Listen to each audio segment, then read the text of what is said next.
Bom dia a todos e a todas. É um prazer fazermos mais uma atividade do CEAF.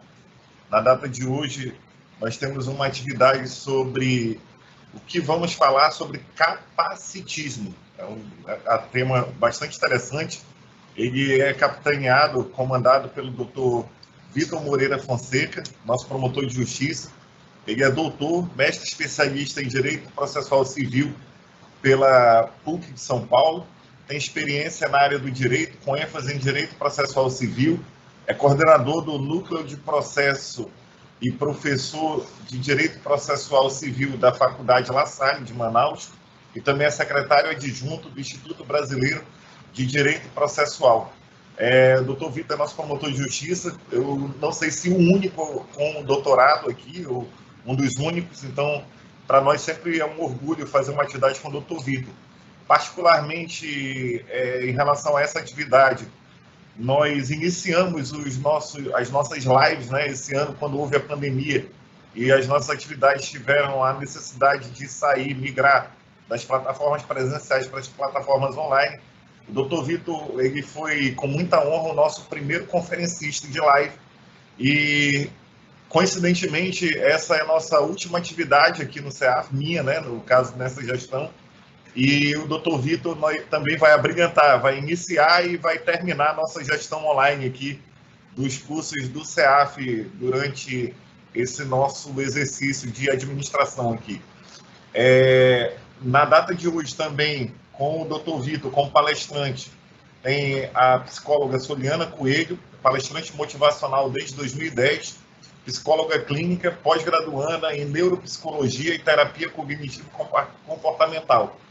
Também nós temos a professora Kátia de Lemos, que é professora da Associação de Deficientes Visuais do Amazonas, é pedagoga, mestre em educação e doutora em educação pela Universidade Federal do Amazonas. É pesquisadora do CNPq, no Núcleo de Estudos e Pesquisas em Psicopedagogia Diferencial, NEPPD, e professora da Associação dos Deficientes Visuais do Amazonas. Professora Kátia, professora Soliana, é um prazer recebê-las aqui no nosso centro de estudos. As nossas atividades aqui, elas têm um cunho, nós sempre prezamos pelo cunho do conteúdo muito relevante, e vocês são pessoas que foram bastante indicadas. Para nós é uma satisfação e um prazer tê-las conosco aqui nessa atividade online. Eu queria agradecer também ao secretário de Estado de Educação, o professor Luiz Fabiano Pereira Barbosa, que gentilmente nos cedeu 3 intérpretes de Libras aí do Centro de Mídias da SEDUC. Nós temos aqui o Cláudio Luiz Silva Saraiva, a Rayana Silva do Nascimento e a Priscila Prince Travasso. O Centro de Mídias, ele é nosso parceiro, nós temos aí um convênio com a SEDUC e é um prazer que esse convênio tenha sido acionado para a data de hoje. Novamente, nós temos aqui o Dr. Vitor com o melhor cenário. Quando vocês abrirem ao vivo, vocês vão ver que esse meu cenário aqui atrás não tem nada, é só uma parede, e não tem mais nada do que isso. No Centro de Mídias, pelo menos, tem um fundo verde lá, eles podem colocar alguma coisa mais bacana, uma cachoeira, uma praia, um negócio bem bacana. Mas o Dr. Vitor sempre é top. O Dr. Vitor cada vez mais tem uma prateleira mais de livro. Eu acho que não tem teto aí o cenário dele. Antigamente eram 2 prateleiras, depois foram 3, agora tem 4 prateleiras de livro aí. Um em cima do outro, tudo organizado, tudo bacana, como é o Dr. Vitor. Organizado, bacana, inteligente, descolado, antenado, conectado. É realmente um cara que está à altura do seu tempo, não só... Porque não adianta nada, eu sempre falo isso, o cara, às vezes, ele tem muita intelectualidade, ele tem títulos acadêmicos e não sei o quê. E ele não sabe passar isso para as pessoas, ele não tem ali, talvez, ou discernimento, ou humildade, ou capacidade de transmitir o seu conhecimento às demais pessoas. O Dr. Vitor não, o Dr. Vitor ele é um cara que, além de títulos acadêmicos, é um cara experimentado nessa escola da intelectualidade acadêmica. Ele é uma pessoa humilde, capacitada, à altura do seu tempo, e sempre as suas intervenções, elas são da mais valiosa contribuição. Todos que passam por ele não saem com as mesmas ideias do que tinham antes. Ele realmente é uma pessoa diferenciada. Por isso, nós tivemos o prazer de tê-los aqui na live. Vocês acessem, por favor, o YouTube do CEAF, o nosso canal, CEAF MPAN. Tá? Também tem as nossas plataformas do CEAF MPAN no Instagram. E vocês vão ver aí as atividades que o Dr. Vitor já fez aqui conosco online e também os cartazes das atividades que o Dr. Vitor teve aí no passado. Então, para quem quiser acessar no nosso canal do YouTube, nós já temos hoje, essa é a nossa 29ª atividade que vai para o canal, tá? Então, em pouco tempo, nós fizemos quase 30 atividades. Eu queria agradecer a toda a equipe do CEAF, a Shirley, a Lorineia, a Melissa, a Juliana, também a Vanderleia e agora o Saulo, que está aí na parte da tecnologia. Então, de imediato, eu passo ao Dr. Vitor, nessa administração, nos despedindo da chefia do CEAF. Foi um prazer. Acho que dei minha contribuição junto com os nossos companheiros aqui e vão vir outras pessoas com outras ideias, outros companheiros valorosos aí que vão tocar com suas ideias. Então, nesse último momento, só para não ficar aquela palavra, eu queria dizer a todos que se as nossas atividades aqui, elas não renderam frutos, valeram pela sombra das plantas, né? das folhas, mas não deram... Qual é aquela parada? Não, se não deram frutos, valeu pela beleza das flores. Se não deram flores, valeu pela beleza, pelo conforto da sombra. Se não deu sombra, valeu pela intenção das sementes. Nós aqui fizemos o possível dentro das nossas circunstâncias, né? A Sharia Ortega sempre falava isso, nós não somos nós somos nós as nossas circunstâncias. Claro e evidente que nós sempre projetamos muito mais e às vezes a gente realiza o que a realidade nos impõe.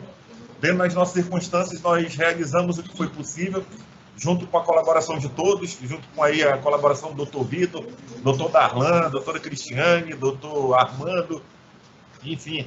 Eu não quero nem aqui lembrar de todos, porque se eu for falar em nome de pessoas, nós vamos até ser injusto com vários colaboradores que, se não deram sangue, deram suor aqui pelo CEAF nesses 2 anos. Continuaremos à disposição aqui do Ministério Público e quem estiver na chefia do CEAF vai pegar aqui uma equipe motivada, cheia de atividades, rotinas, estantes de capacitores, enfim, convênios, tanto aqui no Amazonas quanto com escolas do Brasil e de fora do Brasil, né, de Portugal. Então, nós demos aqui a nossa contribuição e agora nos despedimos aí com essa atividade. Vamos falar sobre capacitismo com o Dr. Vitor Fonseca. Dr. Vitor, a palavra está com o senhor. Muito obrigado a todos. Bom dia a todos. Vocês me ouvem bem, né? Eu queria, primeiro, agradecer ao André, Dr. André Cefai, chefe do Centro de Estudos e Aperfeiçoamento Funcional, não só por esse evento, mas por toda a dedicação que ele teve durante esses 2 anos. Esse período da pandemia foi o período provavelmente mais desafiador, mais do que assumir o CEAF, né, que já era desafiador. Esse período da pandemia foi mais desafiador ainda. Dr. André se reinventou, a verdade é essa, para assumir, colocar em prática o que ele tinha na cabeça, seja com cursos sobre a pandemia, seja com cursos voltados à capacitação, seja com cursos voltados aos próprios servidores, qualidade de vida, saúde mental, enfim. Eu queria parabenizar por esses 2 anos de Centro de Estudos. O Centro de Estudos cresceu na sua gestão, então eu fico muito feliz e muito satisfeito de lhe dar esses parabéns. O evento de hoje está coroando essa gestão do CEAF. É a primeira vez que o Ministério Público faz um evento desse tipo, e eu vou contextualizar. Eu sou promotor de justiça e de direitos humanos da pessoa com deficiência. Na minha promotoria, eu enfrento diariamente problemas jurídicos voltados aos direitos das pessoas com deficiência. Mas eu não sou uma pessoa com deficiência. Uma pessoa com deficiência que pode narrar, uma pessoa com deficiência que pode dizer o que ela sente de discriminação, de preconceito, dessa luta diária que é da pessoa com deficiência. Hoje, 21 de setembro, comemora-se, em razão de uma lei federal, a Lei 11.133, o Dia Nacional da Luta das Pessoas com Deficiência. Não foi por acaso que nós escolhemos hoje, não foi por acaso que escolhemos essa data para fazer esse evento. Nós podíamos falar sobre vários temas jurídicos estão sempre em debate sobre direitos das pessoas com deficiência, sejam vagas nas universidades, sejam problemas relacionados ao trabalho, mas nós escolhemos discutir e falar sobre capacitismo. Na discussão sobre a raça, já falamos bastante sobre racismo. Na discussão sobre gênero, já falamos sobre machismo. Na questão sobre orientação sexual, nós já falamos sobre a LGBTfobia. Mas pouco, muito pouco ainda se fala sobre capacitismo, sobre preconceito e discriminação contra pessoas com deficiência. É esse o tema de hoje, capacitismo é o tema do evento de hoje. Para falar desse tema sobre o capacitismo, nós convidamos duas excepcionais pessoas que vão falar sobre o tema com propriedade, que foram muito bem indicadas. Eu mesmo assisti palestras que elas proferiram sobre esse tema. Então, é com muita honra e muito prazer que nós recebemos, primeiro, a professora Soliana Coelho. Professora Soliana, por favor, se apresente. Aliás, eu não fiz a minha audiodescrição. Meu nome é Vitor, eu sou um homem de 41 anos, eu tenho cabelo preto curto, eu estou de barba, eu estou de um blazer cinza com uma camisa branca quadriculada e eu tenho atrás prateleiras de livros que vão até o infinito, como o doutor André Ceffahy falou. Professora Soliana, por favor, se apresente para todo mundo. Muito obrigado pela sua presença aqui. Um bom dia a todos, eu agradeço o convite, a oportunidade de estar aqui nesse dia tão importante para nós e falando sobre um tema que sempre se faz muito atual na nossa sociedade. Meu nome é Soliana, eu sou uma mulher de 23 anos, eu não tenho os braços, meu cabelo é negro e longo e eu estou atrás de uma parede estampada em preto e branco. E, mais uma vez, eu agradeço a oportunidade e espero poder contribuir com as minhas vivências e experiências, tanto pessoais como profissionais. Obrigada. Obrigado, Soliana. Professora Kátia, por favor, se apresente. Muito obrigado por tê-la aqui.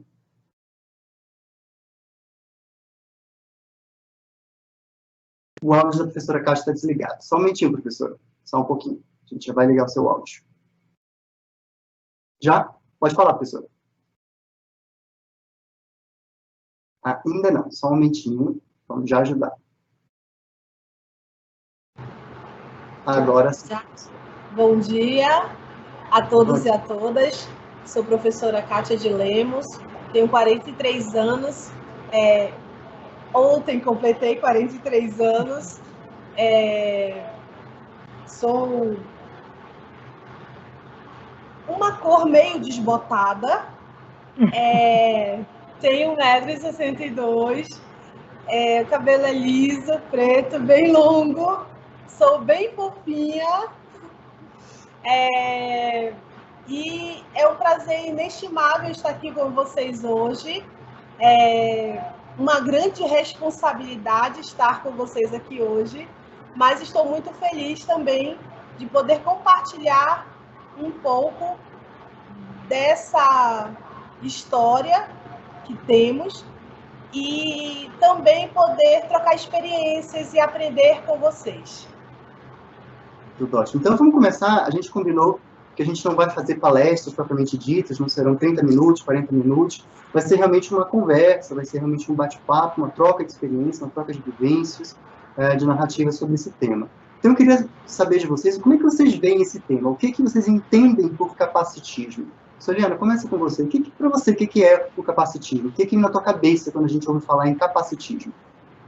Então, o preconceito, a gente fala muito sobre preconceito, né? Mas a palavra preconceito, ela é um tanto quanto vaga, né? Existem vários tipos de preconceitos em diferentes contextos e situações. Então, a gente conhece, como já foi dito aqui pelo doutor no início, o racismo, né, para questões raciais, a homofobia para questões de orientação sexual e assim sucessivamente, mas ainda é pouco difundido no Brasil o termo capacitismo, que é esse preconceito específico, né, voltado para as pessoas com deficiência e está sempre relacionado às suas formas e às suas habilidades corporais, né? Então, esse rótulo que as pessoas colocam no outro ser humano, simplesmente pelo fato dele apresentar algum tipo de deficiência ou algum tipo de dificuldade. Então, o capacitismo ele é bem voltado para esse público de deficientes, né? Como eu me enquadro aí nesse público-alvo, e a gente tem que lidar com isso todos os dias, né? Porque é uma condição natural, muitos nascem assim, né? Outros adquirem algum tipo de deficiência ao longo da trajetória, e nós temos que lidar, né, infelizmente, com o capacitismo aí praticamente todos os dias da nossa vida, pelo simples fato de sermos quem somos, né? Professora Kátia, como é que a senhora vê esse termo, essa expressão capacitismo? A primeira pessoa que fez contato comigo foi o Dr. Nerimar Furukawa, um grande amigo, um grande parceiro aí na luta pelos direitos das pessoas com deficiência. E quando ele falou assim, você toparia ministrar essa palestra sobre capacitismo? Aí o que eu falei para ele, traduz. E ele pegou e falou assim, aí foi falando, foi explicando, e eu disse, aí eu fui buscar, claro, leituras a respeito, porque com esse nome eu não conhecia. Aí eu disse, não, ok, entendi, preconceito com uma roupinha nova, nossa, que interessante. É exatamente isso, né, que a Juliana vem falando. Essa questão de você achar que o outro não é capaz, ou que o outro não tem o potencial, ou que ele não consegue fazer determinadas coisas porque ele tem uma deficiência, e você quebrar esses paradigmas e explicando para as pessoas de uma maneira clara, prática, rápida, o que é essa questão da não discriminação, né, e do não preconceito, porque preconceito é uma concepção que é um conceito preconcebido sobre algo, alguém ou alguma coisa, é muito interessante e é emblemático, principalmente nessa data que nós estamos comemorando hoje, né, que é o dia de luta. Então, quem é essa pessoa com deficiência? Então, o capacitismo ele me trouxe essa reflexão e esse questionamento. Tudo bem. Para a gente, como esse é um dia, como a Kátia falou, é um dia de luta, ou seja, a gente luta com as armas que a gente tem. Então, vamos dar exemplos, né, do que acontece no dia a dia de pessoas com deficiência e da sociedade em geral, que podem ser consideradas atitudes ou comportamentos capacitistas, né? E aí o capacitismo é muito parecido com o machismo, né? Ou seja, você pode não se achar machista, mas você pode ter atitudes machistas, né? Você pode respeitar muito pessoas com deficiência, você pode ter um comportamento capacitista, né? Por exemplo, expressões corriqueiras. Você está cego? Você está retardado? Você está doido? Como é que vocês veem essas expressões do dia a dia? Começando com a senhora, professora Kátia, como é que a senhora vê essas expressões comuns do dia a dia? Eu estou cego, né? Não, eu estou parecendo retardado. Como é que essas expressões podem gerar um capacitismo? As pessoas, elas têm um hábito, um costume, uma cultura de sempre colocar piadinhas infames para rir, para menosprezar as pessoas. Independente de ter ou não deficiência, toda loura é burra, todo negro é isso, é aquilo. Então, assim, as pessoas elas ficam fazendo essas piadinhas infames e acham que estão fazendo gracinhas, ou são alegres, ou extrovertidas, ou estão brincando com aquela questão. No entanto, é totalmente inconcebível esse tipo de brincadeira, que eles chamam de brincadeira, mas na verdade não é brincadeira, né? Pelo menos na minha concepção não é. E você tem que abolir de todas as formas esse tipo de brincadeira. E não rir disso, não sorrir disso. Por quê? Porque justamente as pessoas com deficiência, elas têm sim as suas dificuldades, né? Elas apresentam as suas limitações, como qualquer pessoa com ou sem deficiência, mas ao mesmo tempo elas estão ali num processo de que elas não podem deixar de ser naquele momento. Muitas vezes a deficiência ela é algo transitório, mas na maioria das vezes é algo permanente. Então, ou você aprende a conviver e a combater esse tipo de atitude preconceituosa ou capacitista, ou você vai ser bastante agredido no decorrer da sua vida. Então, eu sou totalmente contra esse tipo de atitude. Soliana, como é que você vê esse uso, infelizmente, corriqueiro, um uso normal de expressões como essa, né? De expressões, você é cego, você é retardado, você é doido. Como é que você vê esse uso dessas expressões pelas pessoas? Tem uma outra frase muito usada também, que é João sem braço, né? Ai, deu uma de João sem braço, foi lá e fez. É uma coisa, não tem muita lógica, né? Pelo menos ao meu ver, o que tem a ver o João sem braço, né? Com o sentido mais de desperteza, né? De foi lá e fez alguma coisa. E aí eu brinco, né? Como eu também não tenho os braços, e aí eu brinco quando eu vou usar essa frase, eu vejo alguém usando essa frase perto de mim, aí eu falo assim, deu uma de Soliana sem braço, né? Pra que vai usar o nome do João, que eu nem conheço, né? Usa logo o meu, que estou aqui perto de você.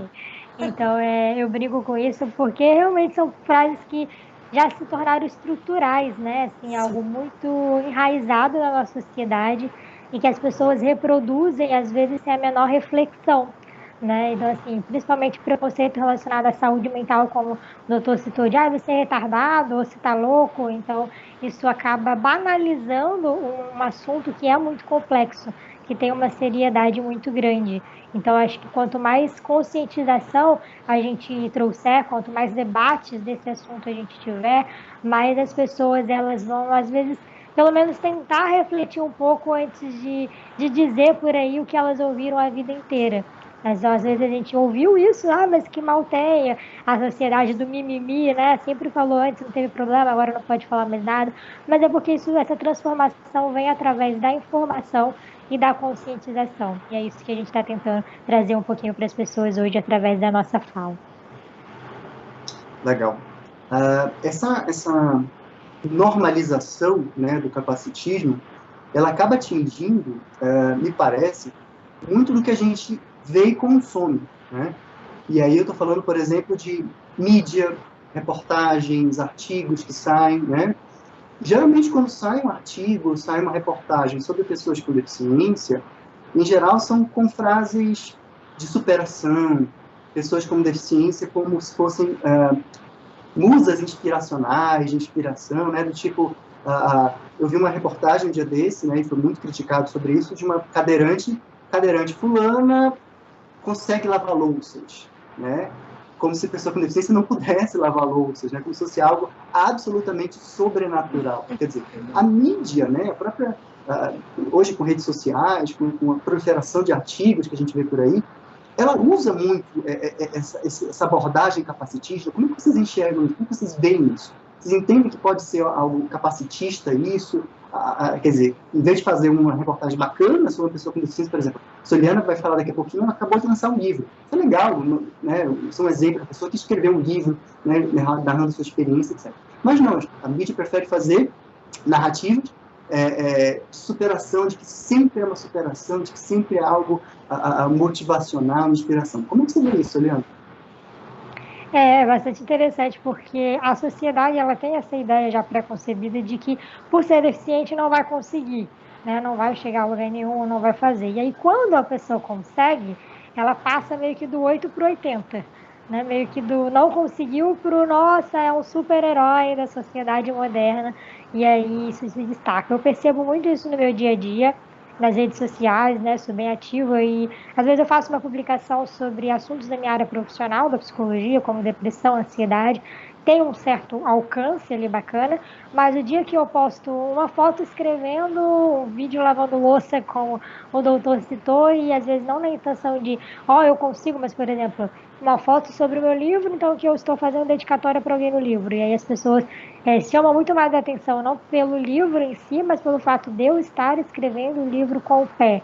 Então eu percebo que sempre que as minhas publicações são voltadas para essas questões mais pessoais, do que eu consigo fazer, do que eu faço no meu dia a dia, isso tem uma repercussão muito maior, abrange muito mais pessoas, até a nível de feedback, de comentário.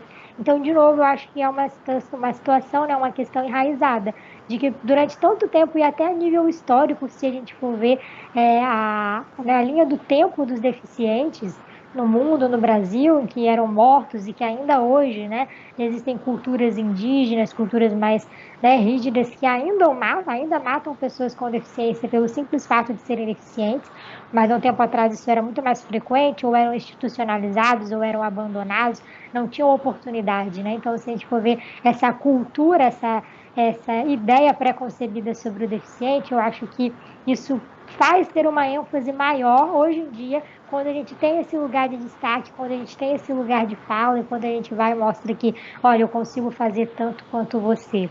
Então, assim, escrever é uma coisa normal, todo mundo escreve, mas o fato de eu escrever com o pé se torna, como o senhor falou, quase que sobrenatural, e pra gente é tão normal. Eu não escrevo com o pé no sentido de, nossa, eu vou escrever para ser uma superação. Eu escrevo com o pé porque eu aprendi a escrever com o pé desde os 3 anos de idade e é o que eu sei fazer. E às vezes eu estou no supermercado, por exemplo, e estou escrevendo a lista de compras como qualquer outro ser humano. E aí, em poucos segundos, eu percebo que o mercado inteiro parou ao meu redor e ouço comentários como, meu Deus, ela escreve, e nossa, você com que letra linda, mais bonita que a minha. Como se escrever com o pé fosse obrigatoriamente ter que ter uma letra feia, né? Ou não basta escrever, caramba, é lindo ainda. Então a gente lida com esse tipo de situação e eu acho que a mídia contribui muito, com certeza. Inclusive, assim, eu sempre sou marcada em vídeo, sabe? Mesmo eu não tendo os braços também, quando vem outras pessoas sem os braços dirigindo, tocando instrumento, fazendo alguma coisa, sempre recebo vídeo. Ai, olha que bacana, vi, lembrei de você. E aí eu fico com aquela ideia, tá, lembrou de mim porque tá me desafiando, acho que eu tenho que dirigir também, acho que eu tenho que fazer também, não é brincadeira, né? Mas assim, é interessante como que ao ver outra pessoa com deficiência fazendo, as pessoas já associam automaticamente, já me mandam, já querem saber o que que eu acho, né? Dão uma certa valorização a isso, sim. Bacana. Professora Kátia, como é que a senhora vê esse uso da mídia, né, da sociedade em geral, com reportagens, artigos, matérias, né, sempre com esse enfoque, né, de superação, né, porque capacitismo vem justamente essa palavra capacidade, né, a gente, pessoa com deficiência nessa mentalidade preconceituosa, de discriminação, é tão incapaz que a gente não espera nada dessa pessoa, né, então lavar a louça, como diz a Soliana, escrever com o pé, nossa, é algo realmente não tem como esperar isso. Como é que a senhora vê isso, professora Kátia? Só fazendo um adendo aqui sobre a... Vocês estão me ouvindo? Estou me ouvindo. Uhum. Sim. Só fazendo um adendo aqui que a Soliana falou, todo mundo acha que todo cego é amigo de todo cego. E todo cego, e às vezes eles não são amigos, e quer colocar todo mundo junto ali. Não, porque eu tenho um amigo, mas que amigo? Então é interessante essa questão de achar que marcar as pessoas nos vídeos, né? Porque acaba trazendo essa conotação de que, não, eu me lembrei de você. Aí, então é interessante que ela coloca. E assim, em relação à questão da mídia, a mídia ela sempre vai ter dois lados e você tem que saber a que interesses essa mídia está servindo. E aí, nesse contexto, né, você vai pensando o que dá mais, o que dá mais audiência? É você mostrar que aquela pessoa não consegue, porque a sociedade já colocou isso na cabeça mesmo que não consegue, ou você dizer que, nossa, conseguiu, que coisa, né? Que extraordinário, que feito. Então, assim, o que dá mais audiência? Então, assim, ao mesmo tempo que você se coloca enquanto uma pessoa, no meu caso, não gosto de ser tida, nossa, um exemplo de vida, meu Deus, uma superação, aquela coisa que as pessoas idealizam da pessoa com deficiência, ao mesmo tempo, eu sei que eu tenho uma responsabilidade muito grande de ser referência para os meus pares, para aqueles que, mesmo sem deficiência aparente, eles estão aí galgando o seu espaço na sociedade, né? Para os meus alunos, os meus educandos. Então, querendo ou não, acaba sendo um incentivo. Né? Então, ao mesmo tempo que tem essa atitude capacitista de dizer não consegue, não é capaz, não tem potencial, você vai realmente quebrando essas barreiras, não para mostrar que você é capaz além das outras pessoas, mas que dependendo das condições que muitas vezes é a sociedade que se torna capacitista por conta das suas atitudes ou das suas dessas atitudes caritativas assistencialistas, que eu costumo dizer, de achar que toda pessoa com deficiência vai se submeter, vai ter aquela ideia de que não vai conseguir, que vai ter a autoestima baixa. Então, as pessoas têm uma mania engraçada de perguntar: olha, fale do seu problema. Você pode lá na minha escola dar o seu testemunho de vida? Nossa, que coisa! É interessante isso, porque a ideia que a sociedade faz da pessoa com deficiência é alguém que vai contar a sua triste história com aquele fundo musical atrás e tudo, né? Só que nós temos que começar a pensar diferente. Começar a pensar que, ao mesmo tempo que nós temos as nossas dificuldades, sim, como qualquer pessoa, nós temos também as qualidades, as potencialidades para chegar onde desejamos chegar. Então, essa atitude capacitista, muitas vezes, não é da pessoa com deficiência, né, ou da pessoa sem deficiência, mas muitas vezes é dessa sociedade que não se prepara, não se organiza, não se articula para receber, lidar e atender pessoas com deficiência. Aproveitando o que você falou agora, professora Kátia, sobre essa questão, né, de esperar palestras motivacionais, etc., tem um vídeo do TED Talks, né, que é da professora Stella Young. Acho que ela não é professora, na verdade é comediante. E a Stella Young fala nesse vídeo, né, ela é uma pessoa com deficiência, ela é cadeirante, inclusive. Ela estava numa aula, né, estava lá com cadeirante e tudo, e alguém perguntou para ela: que horas vai ser? E aí ela responde: que horas o quê? A sua palestra, né, porque você estava aqui com cadeira de rodas, com certeza para dar uma palestra de superação, de motivação. E aí, a partir dessa experiência que ela teve, ela fez esse TED Talks e veio dizendo que eu não sou a sua inspiração. O nome do vídeo é Eu Não Sou a Sua Inspiração, Muito Obrigado, né? E ela fala nesse vídeo que ela entende isso como um pornô, né, da inspiração, inspiration porn, ou seja, de que as pessoas tratam as pessoas com deficiência como sempre símbolos de inspiração, de superação. Ninguém considera uma pessoa com deficiência para falar sobre psicologia, que é a área da Soliana. Ninguém considera uma pessoa com deficiência para falar sobre educação, como é o caso da professora Kátia. Querem que ela fale sobre a questão da vida, a questão da sua superação e tudo, né? Então, ela diz que isso aí, ela chama de pornô da inspiração. Como é que vocês veem isso, professora Kátia? Como é que a senhora acha que isso é válido? Realmente é uma expressão válida? Isso existe mesmo? Eu costumo dizer para as pessoas até brincam, porque nós costumamos brincar muito com a nossa condição, né? Porque tem que ser assim, porque as coisas vão ficando até um pouco mais leves. Eu até não me importo que me utilizem para alguma coisa, mas combina comigo primeiro. Mais ou menos essa questão que eu coloco, porque às vezes as pessoas justificam o fato ou delas estarem atrasadas, delas terem se atrasado para alguma coisa porque elas foram buscar a Kátia, ou delas não conseguirem determinadas coisas porque a Kátia estava ali naquele espaço. Então, assim, eu falei: bom, quer me usar? Me usa, mas por favor, combina comigo primeiro, né? Então, assim, essa questão que eu coloco, da questão de você utilizar como justificativa o fato do outro não conseguir as coisas, é muito mais a tua atitude perante a vida e perante você mesmo. Uma atitude capacitista, muitas vezes, não está ligada apenas a preconceitos e discriminação da própria pessoa. Uma atitude capacitista, muitas vezes, está ligada ao que você enxerga de você mesmo enquanto pessoa, né? Às vezes é um espelho. Muitas vezes o problema não está na pessoa com deficiência, que ela te incomoda ou que ela te inquieta por você não saber lidar, receber ou atender essa pessoa.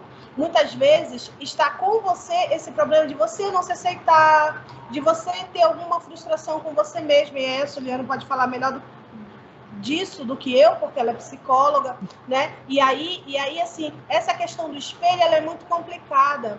Então, muitas vezes, quando a pessoa me trata com algum tipo de discriminação, preconceito, eu fico analisando: será que foi eu que fiz alguma coisa que a desagradei ou não fiz o que ela considerava que eu conseguiria fazer? Ou será que a situação está com ela e não comigo? Eu fico analisando essas questões porque tudo faz parte desse convívio social. E que a inclusão não é uma pílula que você toma à noite e acorda de manhã e diz, nossa, como amanheci inclusivo hoje. A inclusão ela é uma decisão. É você que decide se você vai aceitar quem é diferente de você ou não. E muitas vezes a situação discriminatória está comigo. Depende da relação que eu também tenho com essa sociedade e com esse mundo, né? E aí, nesse sentido, o que a autora falou, depende de como você enxerga a coisa, na minha concepção. Por quê? Porque eu não tenho problema quando as pessoas dizem, nossa, você é uma inspiração. Eu falei, bom, gente, eu não sou nada disso, eu sou ser humano, eu tenho meus problemas, eu tenho minhas contas para pagar, eu sou uma pessoa totalmente comum e nesse sentido, totalmente igual a você. A única característica que me diferencia de você é que eu sou cega. É uma característica, né? Então, depende muito de como você se enxerga e como você enxerga esse outro nesse processo. Na minha concepção, não sei se eu te respondi. Não, claro. Claro. E, Soliana, como é que você vê esse tema do pornô da inspiração? Então, eu tenho uma amiga que ela brinca assim, que meu sobrenome deveria ser exemplo, eu deveria me chamar Soliana Exemplo, porque aonde eu passo, quando ela estudava comigo e saía comigo, ela ouvia. Onde eu passo, as pessoas falam, nossa, que exemplo, olha, você é um exemplo, parabéns pelo seu exemplo. E essa amiga, nunca esqueci que ela brincava, né? As pessoas te conhecem mais como exemplo do que pelo seu próprio nome. Mas, assim, concordo com o que a professora Kátia disse, eu acho que isso é uma questão muito pessoal mesmo, de cada pessoa e não de todos os deficientes. Então, assim, toda generalização é perigosa, né? Então, é muito perigoso tanto dizer que todo deficiente ama ser uma inspiração, e que é isso, é automático, mas eu acho também perigoso uma generalização de que uma inspiração quase como pornográfica, ou é o capacitismo, ou ninguém gosta, ou nunca diga para um deficiente que ele é um exemplo, porque ele vai se sentir ofendido. Eu acho que isso varia mesmo da experiência e da forma como cada um se vê, concordo plenamente com o que foi dito anteriormente. Então, assim, eu, né, bem particularmente falando, eu, Soliana, me sinto, sim, numa grande responsabilidade de saber que sou um exemplo, sou uma inspiração, mas para mim é gratificante, para mim é algo que faz valer a pena. Eu entendo como eu não estou fazendo só por mim, eu estou fazendo por mim e por várias outras pessoas que estão me olhando e que sabem que, nossa, se ela conseguiu, eu tenho mais forças para conseguir também. Então, eu recebo diariamente mensagens nas redes sociais, do tipo, nossa, eu tô com um problema, eu acordei mal hoje, mas quando eu vi uma foto sua na praia, ou eu vi uma foto sua simplesmente sorrindo, eu pensei que os meus problemas são muito menores e eu tive força para seguir em frente. E aí eu penso, nossa, mas eu não fiz nada além de viver, né? Eu nem conheço a pessoa, eu não disse nada diretamente para ela. Mas o quanto que é impactante saber que o simples fato de viver inspira e alcança a vida das outras pessoas de alguma maneira. Assim como eu citei o exemplo de escrever. Eu não escrevo para mostrar para alguém que eu escrevo como todo mundo escreve com a mão. Mas, poxa, se mesmo eu escrevendo, isso já gera um impacto nas pessoas e isso ajuda elas de alguma maneira a realizar os seus objetivos também, que bacana, né? Que a minha vida está servindo para o lado bom e não só para mostrar o que eu não consigo fazer, mas principalmente o que eu consigo. Então, eu digo que a minha deficiência, ela sempre chega primeiro. Tá? Porque a minha deficiência ela é muito visível. Então, eu não tenho os braços e eu não ando. Eu brinco que eu vi com o pacote completo. Então, se a pessoa me olha de trás, ela vai ver a cadeira de rodas. Quando ela me olhar de frente, ela vai ver que além da cadeira de rodas, eu também não tenho os braços. É diferente de ser apenas cadeirante ou de pessoas que têm os braços e andam, né? Então, eu brinco que foi o conjunto da obra. E aí as pessoas se chocam bastante, se impactam bastante com isso. Mas hoje, através do meu trabalho, eu tenho conseguido chegar pelo que eu sou e não pelo que eu não tenho. Então, hoje, eu sou apresentada como a psicóloga e não simplesmente como a menina que não tem os braços. Hoje, eu já consigo dar palestras não só sobre a minha vida, como vocês falaram, mas sobre depressão, sobre Setembro Amarelo, sobre ansiedade, sobre temas que eu estudei para ter propriedade para falar. Mas isso vem através de muito esforço, né? Fruto de muito trabalho para mostrar que, olha, eu não tenho os braços, mas eu sou alguém muito além disso. Muito bom. Já que a gente está falando de capacitismo, essa parte de inspiração, de exemplo, eu queria saber um pouquinho como é que vocês veem isso dentro da família. né, de relações familiares, desse capacitismo familiar. Porque é muito comum a gente ouvir pais, tá, e mães de pessoas com deficiência dizendo: eu tenho um filho especial, né, eu tenho uma criança especial, né, eu tenho um anjo na minha vida, etc. É óbvio que toda mãe, todo pai tem um amor pelo filho, tem um cuidado pelo filho, né? A minha pergunta e a dúvida é: até que ponto esse pai e essa mãe também vai ter um comportamento que é comum de todo pai, que é cuidar do filho, deve colocar debaixo do braço, mas a tal ponto que pode ser capacitista em dizer: esse meu filho não vai conseguir, ou esse meu filho não vai ter capacidade para seguir à frente, eu vou ter que estar sempre do lado dele. Vocês têm alguma visão disso? Vocês acham que tem alguma coisa capacitista, alguma abordagem capacitista que pode entrar na família, nessa relação de pai, mães, de pessoas com deficiência? Soliana, queria te ouvir sobre isso. Então, o papel familiar é fundamental na vida de qualquer pessoa e ainda mais na vida de uma pessoa com deficiência. Inclusive, o tema do meu trabalho de conclusão de curso da faculdade foi sobre isso, a importância do apoio familiar à pessoa com deficiência. Então, assim, a visão que os pais vão ter desse filho é o que vai fazer a diferença na vida deles. Então, os meus pais, assim que eu nasci, eles ouviram de um médico, inclusive, a seguinte frase: se vocês tiverem vergonha da sua filha, toda a sociedade vai ter. A sociedade vai enxergar a sua filha da maneira que vocês vão apresentar a sua filha à sociedade. Então, os meus pais, eles nunca me esconderam. Desde bebê eu ia à praia, eu ia shopping, eu ia cinema, e eles aprenderam e me ensinaram a lidar com os olhares, com os comentários. Então eu digo que eles sempre deram asas aos meus objetivos, aos meus sonhos. Se eu digo: olha, eu quero isso, eles falam: então vai lá e faz. Ou tem alguma coisa que a gente possa fazer para te ajudar, para tornar isso possível? Então, na faculdade, em cursos de trabalho, até hoje, eles me deixam, me buscam no final, mas me deixam ter esse espaço. Mas, infelizmente, muitas famílias acabam super protegendo, né, no sentido, às vezes, nas melhores das intenções. E eu ouço muito disso, às vezes, pessoas que falam: nossa, se você fosse minha filha, você não ia sair da cama, eu ia te criar numa bolha, porque eu ia ter muito medo de você cair. E assim, eu ando a cavalo, eu nado, eu faço várias coisas que, quando eu tô fazendo, as pessoas, né, meu Deus, vai se afogar, meu Deus, vai cair, mas às vezes eu me mexo, e a pessoa fala: meu Deus, cuidado, você vai cair. Eu falo: não, não vou cair. Aí as pessoas: nossa, seus pais são loucos de deixar você fazer tudo isso. Então eu vejo que algumas pessoas com deficiência acabam sendo limitadas dentro das suas próprias famílias, né? Eu agradeço pela família que eu tenho por ser uma família visionária, e até hoje eles têm essa visão de: não, você quer, então você consegue tudo como todo mundo, mas às vezes e às vezes também esse rótulo da sociedade, né? Tem uma via de mão dupla. Então eu acho que mais do que os próprios deficientes, as famílias dos deficientes também são muito rotuladas, porque essa coisa de filho especial, de você é um guerreiro, a gente ouve isso o tempo inteiro, né? E às vezes eu vejo pais e mães que acompanham redes sociais de deficientes que tomam isso como um rótulo mesmo. E todas as postagens são: porque eu sou mãe de um filho especial, então quando o seu filho estiver indo para o balé, o meu vai estar indo. Sabe, como se a gente fosse um peso para a vida das nossas famílias. Então eu acho que a família tem que ter esse cuidado, porque eu nunca me senti um peso para os meus pais. Eles sempre: olha, eu não fiz isso porque você entrou na minha vida,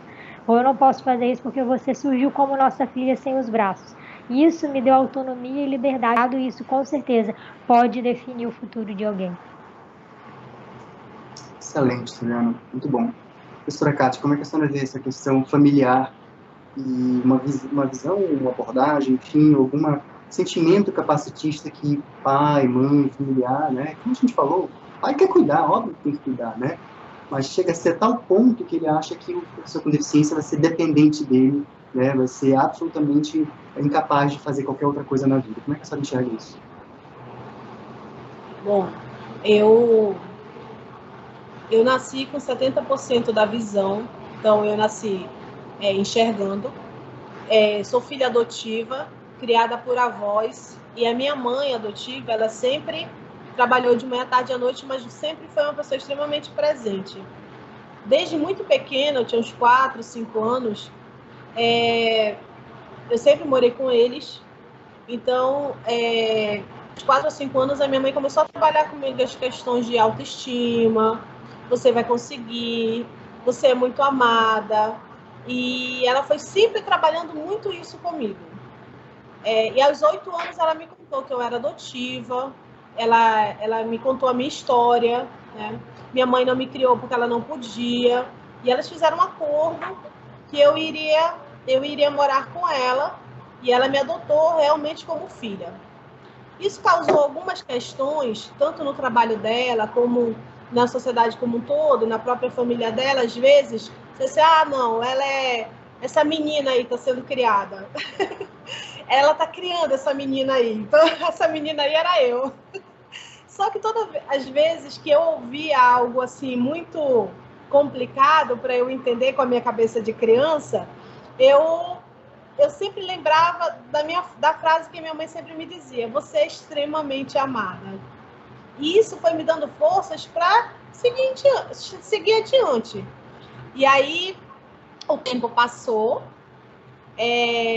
Hoje em dia eu aprendi a construir uma identidade que você pode falar o que você quiser para mim, sem problema nenhum. Tem pessoas que falam com jeito, tem pessoas que têm atitudes capacitistas, tem pessoas que são realmente, o preconceito é bem visível, né, ou velado, mas eu aprendi a desenvolver essa questão e aprendi a ficar muito tranquila com o que eu sou. Eu tenho muito orgulho de quem eu sou e de quem eu venho me tornando.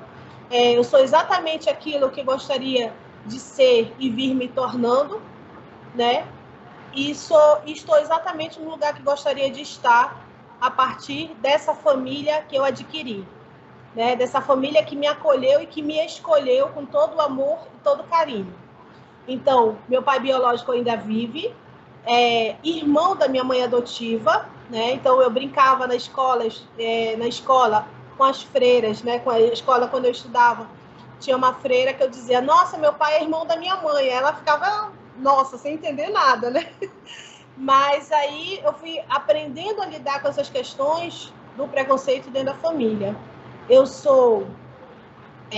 meus avós já faleceram, eu moro com a minha mãe e com meu esposo, e eu tive uma questão muito séria com a questão da família por conta da superproteção.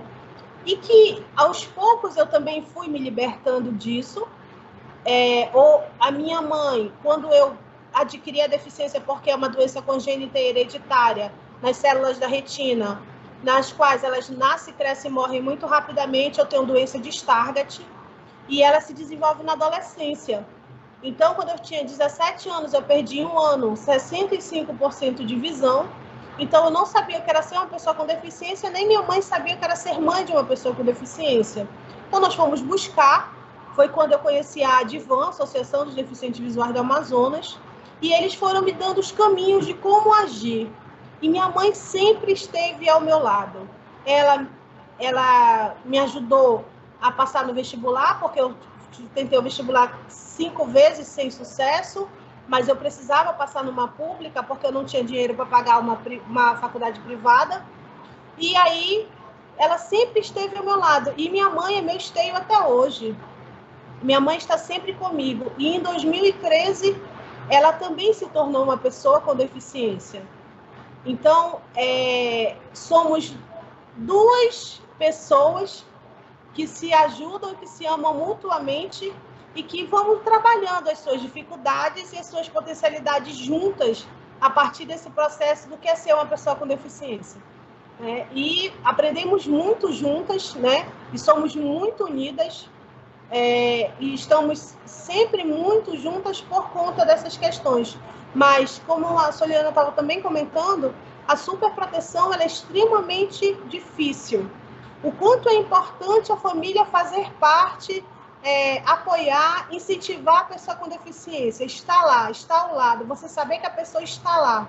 Porque se a pessoa tem o apoio da sua família, que é a primeira sociedade de uma pessoa, de um ser humano, a outra sociedade, que é a escola, as instituições, a igreja, o lugar que ela estiver, vai ficar bem mais fácil dela estabelecer essas relações. Se é uma relação de confiança, ela vai se tornar uma pessoa autoconfiante. Se são outras relações que se estabelecem, ela também vai mostrar esse outro lado. Eu penso assim, em relação à questão da família. Muito bom. Eu queria falar de um outro tema que é bastante sensível, né? A linha é muito tênue, que é a questão dos elogios, né? Você é tão inteligente para ser deficiente, né? Ou você é tão bonita para ser uma pessoa com deficiência, ou você é tão jovem para ter uma deficiência, né? A pessoa com certeza está falando na cabeça dela como se fosse um elogio, né? Na cabeça dela é um elogio. Como é que vocês sentem isso, professora Kátia? Tenho uma experiência para contar. Estava trabalhando no ensino superior em uma faculdade, aí a chefe me chamou lá e me deu um papel. Aí eu perguntei, o que é isso? Eu balanço assim o papel, sempre faço isso. O que é isso? Aí ela falou assim, leia.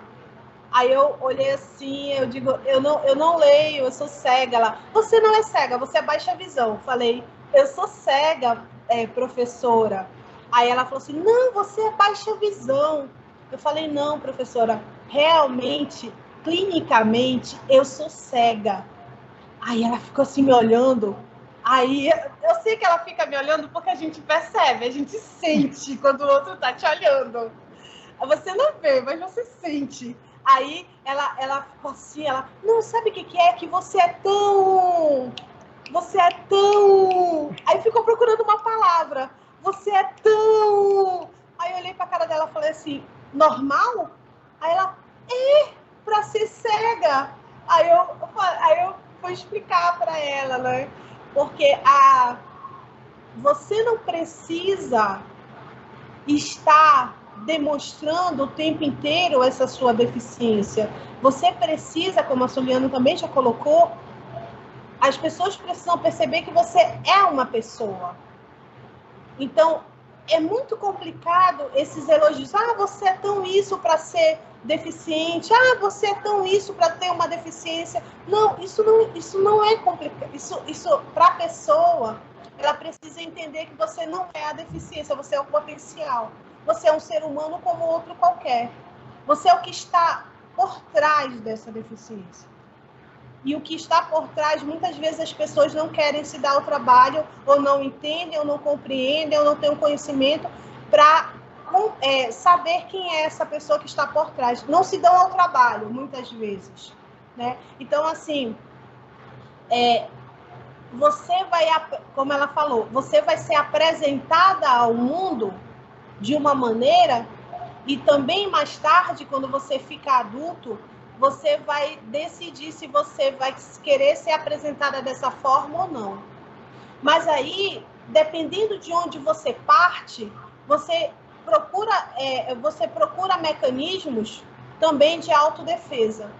Então, essa questão do elogio, para mim, na minha concepção e da onde eu parto, da minha história, eu posso dizer para você que me incomoda muito, né? Me incomoda, mas ao mesmo tempo eu aprendi a ter um jogo de cintura para explicar sem magoar as pessoas. Porque muitas vezes muitas vezes o que magoa uma pessoa não é o que você fala, mas como você fala. E a sua atitude perante ao mundo é que vai fazer toda a diferença para as pessoas começarem. Sobre esses elogios. Condicional, né? Adaptiva. Quando eu digo mas, eu estou automaticamente colocando uma oposição ao que foi dito anteriormente. Sim. E, né, normalmente, o que vem depois da palavra mas marca muito mais do que o que veio antes.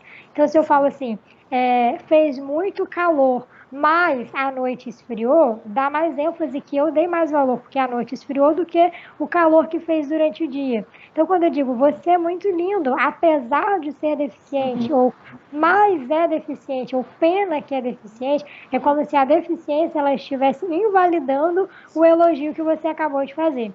Eu ouço muito coisas como, você tem um rosto tão lindo, então assim, né? Por que eu tenho um rosto tão lindo? O corpo não serve por conta da deficiência. Então, o rosto, como é a parte que não tem nenhuma deficiência, é o que chama mais atenção, é o que é digno de ser elogiado. Então, assim, e entender que elogio não é só relacionado à aparência. A gente pode e deve aprender a elogiar o outro pelas suas capacidades. Então, nossa, você é tão talentosa, você é tão inteligente, você é tão habilidoso. Isso independe de eu ser deficiente ou não. Então, que as pessoas entendam isso, né, e entendam que o elogio, ele tem um ponto final. Você é isso e acabou. A partir do momento que você coloca um mais depois para tentar justificar o porquê que você está elogiando aquela pessoa, você simplesmente está invalidando o seu próprio elogio. Eu acho que muita gente deve estar um pouco surpreso com essas colocações de vocês, né? Porque, infelizmente, muita gente acha que são elogios, né? Então, é muito bom ouvir vocês falar sobre isso para que todo mundo possa refletir sobre essas expressões. A professora Kátia narrou um episódio ocorrido no trabalho dela. Eu queria fazer o gancho para a gente conversar um pouquinho sobre relações de trabalho. Relações de trabalho podem ser capacitistas, né? A gente sabe, por exemplo, empresas privadas que fazem contratação de reserva de vagas para pessoas com deficiência, dificilmente contratam pessoas com deficiência intelectual. Né? Há um percentual muito baixo de pessoas com deficiência intelectual sendo contratadas para reservas de vagas. Né? Vocês acham que relações de trabalho podem ser ou sempre são capacitistas? Como é que vocês enxergam isso? Soliana, o que você acha? Com certeza, como se as empresas, e não digo nem só de empresas, isso começa de escola também, tá? Quando tem que aceitar porque tem que aceitar, e não porque entende a importância disso. Então, isso vem lá desde a lei mais fáceis de lidar. Né? Então, o que é mais fácil? Eu contratar um cadeirante, eu construo uma rampa e ele consegue sozinho se virar, né, entre aspas. Tratar um deficiente visual, eu tenho que ter um material em braille, eu tenho que preparar. Um deficiente intelectual, então, mais difícil ainda, que eu tenho que ter uma outra pessoa ali dando assistência o tempo todo. Então, é como se ficasse medindo, né, quem daria menos ou mais trabalho. Vamos dizer assim, e é muito complicado, porque, de novo, não está vendo a pessoa e o potencial, mas sim as limitações ou as dificuldades que podem apresentar, né? A gente apresenta, eu, por exemplo, não consigo ir num lugar que não tem rampa, que não tem um elevador, que não tem uma acessibilidade, eu não tenho como chegar nesse lugar. Então, se você quer que eu esteja ali onde você está, você precisa me oferecer condições mínimas para que eu esteja lá. Então, se você vai ter que fazer uma reforma na tua empresa, eu sinto muito, mas sem essa reforma eu não consigo chegar lá. Mas acontece muito, e essa ideia que eu falei, né, inicialmente, de tem que ter uma cota, então tem que ter uma porcentagem, então vamos contratar meio que para se livrar de um problema, para dizer que tem. Mas o quanto que isso não é inclusão? Inclusão é a pessoa ela realmente estar ali incluída como todos os outros funcionários em todas as outras atividades. Então, em época de escola, eu estudava, né, por exemplo, mas eu não era tão incluída nas aulas de educação física. Então, aula de educação física, meus amigos estavam lá correndo, brincando, se exercitando, e eu estava na cadeira de roda num canto da quadra, vendo todo mundo fazer. Então, eu estava aceita na escola, mas eu não estava incluída em 100% das atividades. Então, o mesmo ocorre em muitas empresas, em muitas situações, com certeza. E ainda, né, está começando a ter essa conscientização. Antes a gente nem era contratado. Agora a gente já consegue entrar dentro das empresas. E aos pouquinhos a gente tem que ir deixando o nosso legado, né, e mostrando a nossa história, com certeza. Os participantes podem fazer perguntas no chat. E agora acabei de receber algumas perguntas. Eu vou começar a rechear nossa conversa com essas perguntas, né, e depois a gente volta para o nosso roteiro. Professora Kátia, por favor, como é que a senhora vê essas questões de relações de trabalho? São capacitistas ou não? Depende de quem emprega e da concepção que essa pessoa tem. Quando eu estava no segundo período da faculdade, eu fiz pedagogia na Universidade Federal do Amazonas, né, como já foi lido aí no início, e no segundo período da faculdade, eu fui chamada para uma escola privada, que a vaga era para orientador educacional.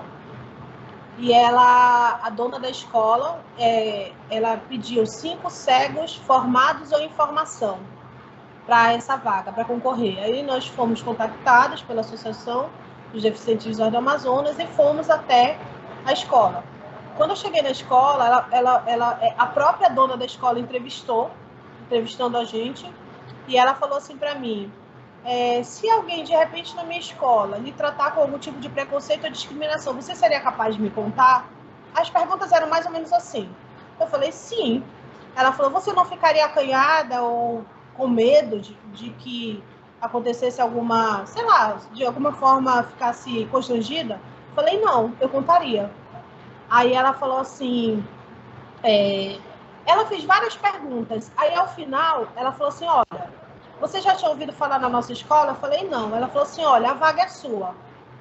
a vaga é sua, eu gostei muito de você, mas você procura saber de outras pessoas sobre a nossa escola. Então, depois que você souber, aí você me dá a resposta se você vai aceitar o trabalho ou não. Aí eu falei assim, eu posso fazer uma pergunta? Ela falou, pode. Eu falei assim, por que a intencionalidade de contratar uma pessoa cega para ser orientadora educacional na sua escola? Aí ela disse assim, porque eu considero o interior da pessoa com deficiência visual extremamente rico, e eu tenho uma grande amiga que é cega e ela me fez aprender muita coisa sobre a vida e sobre a mim mesma. Aí eu falei, ok, fui embora para casa, fui pesquisar sobre a escola dela e fiquei trabalhando com ela 5 anos. Então, assim, essa foi uma situação. A outra situação é aquela empresa, como o Soliano já colocou, a questão das cotas, só porque tem isso e tem que escolher quem emprega. Nós temos uma dificuldade muito grande aqui no Polo Industrial de Manaus, Soliana, quando a gente fala da questão da empregabilidade das pessoas com deficiência visual. Inclusive, a tese de doutorado do meu amigo, professor Claudenilson Batista, é sobre essa questão da empregabilidade, né, das pessoas com deficiência visual, e o quanto outras pessoas que têm outros tipos de deficiência são contratadas, inclusive pessoas que têm visão monocular, porque aparentemente não precisa fazer nenhum tipo de adaptação maior, né, naquele ambiente, e são amparados por lei, né?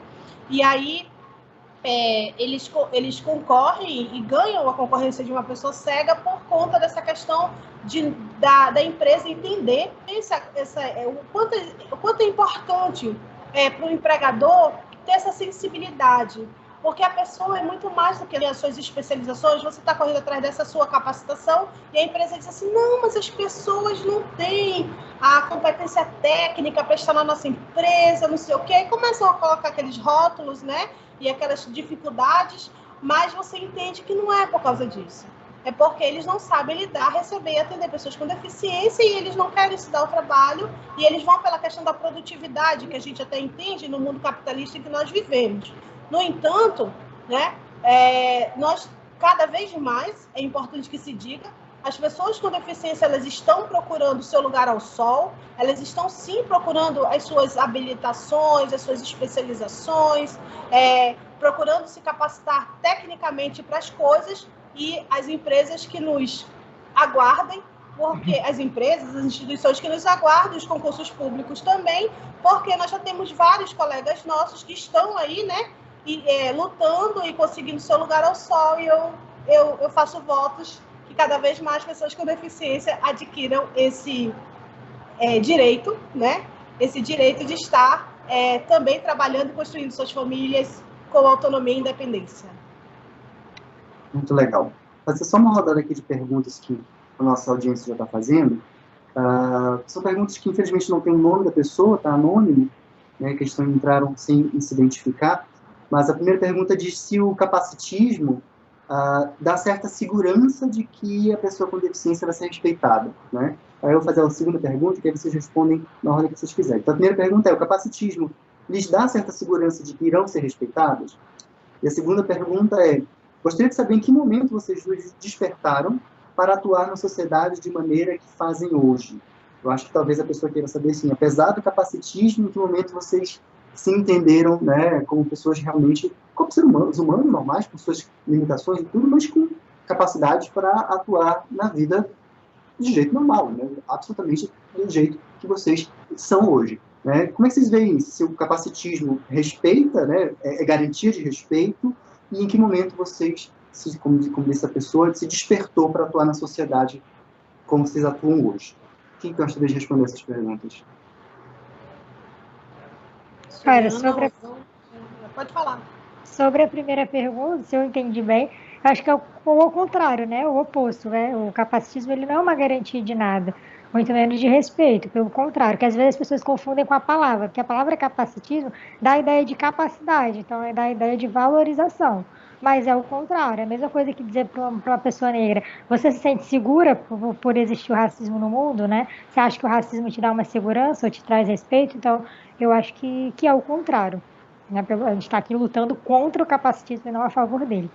E a segunda pergunta, particularmente falando, não teve um momento para mim. Eu não me considero uma pessoa ativista, uma pessoa que está ali à frente fazendo. Admiro quem é, mas eu tenho, né, eu levo a vida com mais naturalidade e acho que os frutos, né, até a nível de palestra, a nível profissional, vem como consequência do meu estilo de vida, de quem eu sou. Então não teve um momento em que eu parei e falei, vou ser assim, ou vou ser um exemplo, ou vou lutar por isso.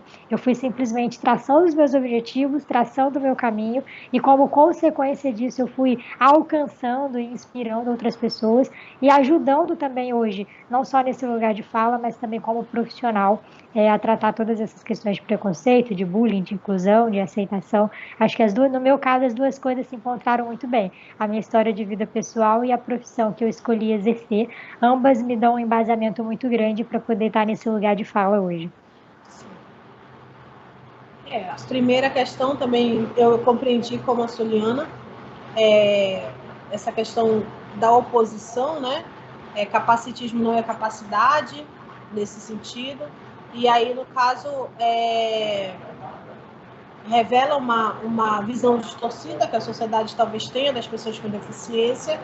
E na segunda questão, eu poderia dizer que também não foi algo premeditado, né?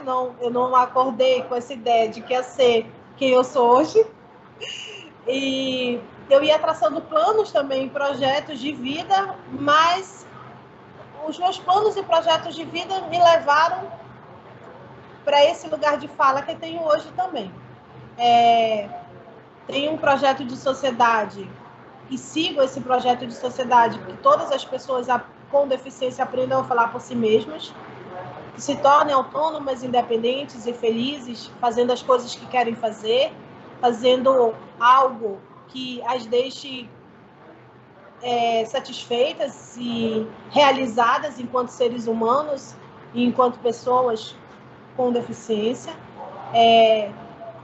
Sou uma pessoa que me considero que luto pelos direitos das pessoas com deficiência, até por conta da minha profissão e de tudo que escolhi, lutar, né, e defender até o fim da minha vida. E isso também me levou para outros caminhos, né? Me levou para o caminho da pesquisa científica, me levou a tentar ajudar outros colegas a chegarem, aqueles que faço da pesquisa científica na universidade e outras questões. E estou sempre disponível para ajudar quem precisa, né? Então, assim, eu sempre me coloco nessa posição de serviço, né? Que a Soliana colocou logo lá no início da palestra, essa questão de a minha vida servir para alguma coisa, né? E se isso está servindo para alguém, isso é muito bom. Me deixa também muito feliz nesse processo. Bacana. Aproveitando a sua fala, Kátia, eu queria falar um pouquinho sobre uma discussão que surgiu nas redes sociais, especialmente no Twitter, depois que algumas pessoas com deficiência começaram a cobrar da Netflix uma audiodescrição dos filmes, né? A Netflix é muito limitada quanto à questão de audiodescrição, e aí algumas pessoas com deficiência começaram a cobrar da própria empresa a audiodescrição. Para quem não conhece, a audiodescrição não é legenda, a audiodescrição é justamente o que a gente fez no começo, né, de fazer uma contextualização da imagem, etc., que a maioria dos filmes não tem, a grande maioria, né, dos filmes da Netflix, séries, não tem. E aí começaram a debater esse assunto, a cobrar da Netflix, e algumas outras pessoas que não têm deficiência visual, que não são cegas, começaram a falar, mas como assim? Quer dizer que cego vê filme? Que momento agora cego quer ver filme? Né? Por que cego quer ver filme? Né? Isso é capacitismo, não, professor? Isso é cego casa, cego faz um monte de menino. Né? E assim, o que é interessante é essa ideia capacitista que a sociedade traz, não enxerga. E eu considero tão interessante quando eu aprendi a ser cega com os meus colegas cegos, né? Então, assim, à medida que eles iam, eu não sabia me comportar como uma pessoa cega, porque eu não conhecia outras pessoas, né? Aí eu digo, tá, é dessa forma? Tá, entendi. Então eu vou aprendendo, né? Então é muito interessante quando essa questão da audiodescrição, porque você está numa palestra e aí eles colocam slides na parede e vão passando as fotos, ou então uma propaganda na televisão. Eles dizem assim: você quer comprar tal produto? Olha, ligue para este número que está aqui no final do seu, sei lá, no canto inferior. A audiodescrição é primordial, fundamental, imprescindível para a pessoa que tem deficiência visual nesse processo. Por quê? Porque a pessoa tem mais informações, e quanto mais informações você tiver, apesar de ser pelo olhar do outro, daquele espaço que você está, daquele local, você se adapta. E uma questão que a Soliana colocou, que eu ia colocar também, quando ela fala, você se adapta pela necessidade. Ela não escreve com o pé porque ela quer mostrar que ela consegue, que ela se supera. Não, ela escreve com o pé pela necessidade, né? Então, cada um vai se adaptando ao mundo pela necessidade que tem. Tem pessoas com deficiência visual que são tecnológicas, que estão em todas as redes sociais, que estão plugadas e tudo e tal. E tem pessoas que não. Tem pessoas que têm uma certa dificuldade, mas têm outras habilidades. Então, nenhum são para que dê mais informações e mais detalhes, né, para as pessoas com deficiência. Só finalizando, eu fui ver um filme, né, assim, esse cara aí vai morrer. A minha amiga que estava conosco, que era vidente, ela, quer dizer, não é aquela que prevê o futuro, tá, gente? É vidente, é que enxerga, né? Realiza, Soliana. Ela assim: olha, gente, ele é alto, lindo, másculo, cabelos cacheados. Kátia, ele é um gato. Eu digo: ui, adoro, eu já quero. Então, assim, a audiodescrição, ela tem esse poder de te dar mais informações, e eu acho que é muito válida, sim, esses debates, e quanto mais pessoas tiverem informações, por exemplo, nossos colegas surdos, se não tivesse intérprete de Libras, e eles fossem usuários da Libras, ficaria muito difícil eles acompanharem o dado, nessa sensibilidade de que existem outros... Soliana, você não deve ter ouvido essa frase, né? Cego agora quer ver filme, mas você gosta. Então você quer andar a cavalo, você quer viajar, né? A Soliana acabou de vir para Amazonas, por exemplo. Como é que você reage a isso? Sim, eu sempre ouço esse tipo de comentário, por exemplo, mas quando meus pais me colocaram na escola com 3 anos, as pessoas falavam: nossa, mas por que vai colocar uma escola? Eu só tenho 3 anos, aí meu pai: mas todo mundo não vai para a escola com essa faixa etária, de 3 a 5 anos? Não, mas na verdade você já concluiu o ensino médio, como se fosse assim: olha, levanta as mãos que você não tem para os céus e agradeça que você concluiu o ensino médio, né? E quando eu me formei na faculdade, eu ouvi alguns comentários assim de: nossa, mas formou bacana, mas trabalhar, tem certeza? Para que trabalhar? Você já tem uma família estruturada que pode tirar as coisas. Para que você tem que correr aí nesse mercado de trabalho? Só o diploma já é uma grande conquista. Eu falei assim: mas eu não formei para ter diploma, eu formei para atuar. E com 3 meses depois de formado, eu já tinha sido contratada por uma clínica da minha cidade e já estava atuando. Então a gente sempre ouve como: nossa, mas não precisa, ou você, né, para quê? Então, assim, e a mesma forma que cegos veem filmes, surdos ouvem música, né? Eu lembro que uma vez, ainda na adolescência, eu comecei a me incluir mais nesse mundo dos deficientes no sentido de palestras, né, de organizações, e aí eu estava num evento e foi anunciado: no próximo sábado vai ter um baile para surdos. E eu, né, no início, entre infância e adolescência, eu olhei assim, eu falei: mas como assim um baile para surdos, né? Eu queria, não no sentido de capacitismo, mas de curiosidade, eu queria entender, porque eu achei o máximo.